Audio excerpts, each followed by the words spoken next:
صحیح مسلم میں حدیث صحیح آقا علیہ السلام نے فرمایا انی ترکت فیکم الثقلین، میں تمہارے اندر دو بڑی وزنی چیزیں چھوڑ کے جا رہا ہوں۔ یہ بھئی ہماری کتابیں ہیں، اہل تشیع کی نہیں ہیں۔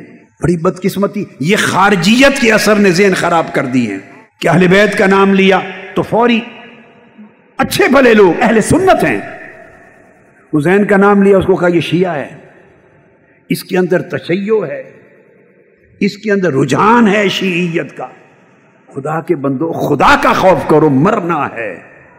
سیدہ فاطمہ الزہرا کو اور تاجدار کائنات کو کیا منہ دکھاوے؟ جو حضور کی اہل بیت کا نام لے وہ تشیع ہے، وہ کوئی ٹھیکیدار ہے حضور کی اہل بیت کا؟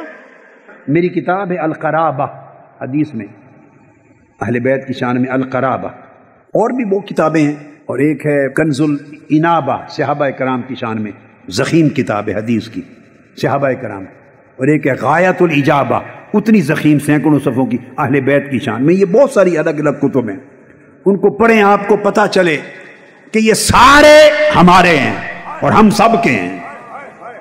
تو چونکہ یہ رات ہے نا محرم کی، میں حدیث سنا رہا ہوں، حدیث سے صحیح ہے۔ آقا علیہ السلام نے فرمایا انی ترکت فیکم الثقلین، میں تمہارے اندر دو وزنی چیزیں چھوڑ کے جا رہا ہوں، کتاب اللہ و اطرتی اہل بیتی۔ اب کون انکار کر سکتا ہے؟ ہم چھوڑ دیں بخاری اور مسلم کو؟ پھر اگر اہل بیت اور حسین شیعوں کا ہے تو چھوڑ دیں بخاری کو اور چھوڑ دیں مسلم کو، سب کتابیں اٹھا کے پھینک دیں۔ کہاں سے اپنا دین لائیں گے آپ؟